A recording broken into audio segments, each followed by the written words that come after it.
I'm Elaine Hausman. I'm a video performance coach.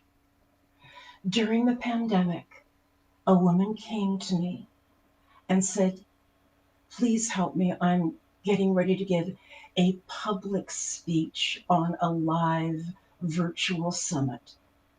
And we worked on her lighting, framing her, what she wanted to wear, along with deeper work with her connection and relationship, not only to the camera, but to her audience. And we worked to get her prepared for this virtual summit. And at the end, she said to me, "Elaine, how do you read a virtual audience? I know how to read an audience in public.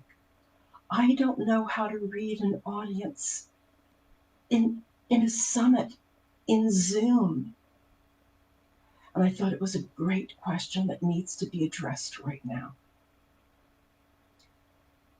Number one, from the onset of that beginning conversation and invitation, whether it's from the MC, the host, the organizer, you know the one common denominator why everyone is coming to this summit, even if they're in different fields.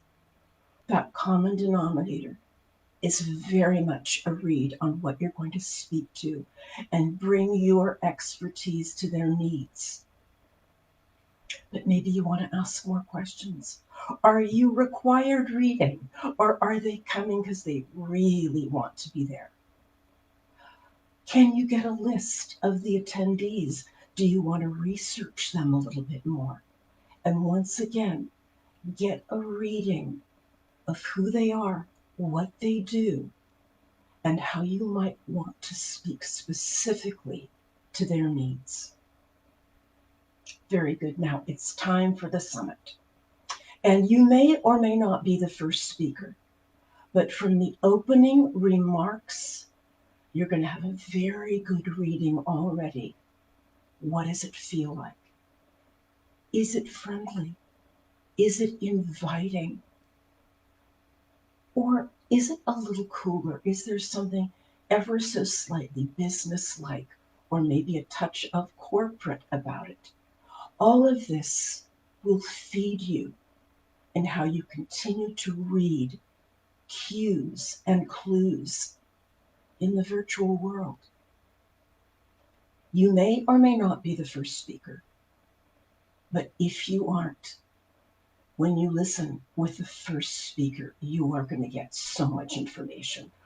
That is going to fill in so many blanks for you as you continue to gain information and read where you are. Next, if you aren't the first speaker, keep this in mind, and thank you so much for joining me. If you aren't the first speaker, I want to give you a technical tip. If you're in Zoom, it's not true of every platform. If you're in Zoom, in the upper right-hand corner of every frame, there is the mute button when you put your cursor up there. To the right of that are three dots with a button, and it's a drop-down menu. You will see pin video. Maybe you feel the need to see someone closer, to bring someone closer to you so you can keep reading your audience better. Pin that video. It will put them into speaker view, regardless if they're speaking or not. And that can give you an idea. Maybe you'll see how engaged they are or not. Are they being reached or not? And what does that tell you? Now, it's your turn. And you know, every good public speaking coach is going to tell you, if you want to read your audience, virtually or otherwise, ask a question. When you got up yesterday, how many of you did such and such? Raise your hand. Did you ever think when you were 15 you would such and such? Raise your hand. It's fun, it's engaging, and immediately puts them in relationship with you once again. That's going to feed you to read them. So you have that much more as you try and meet them and develop a relationship as you speak to them. Now, here's the one that really interests me. When we aren't in person, yes, there are many cues from being in person, not to mention just the heat of being in person with people.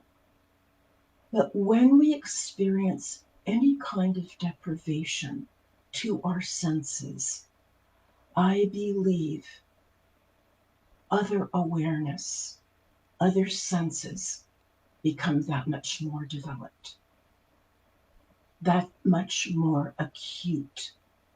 And that is what I find interesting, that the virtual world can actually be our friend in developing awareness and senses beyond being in person.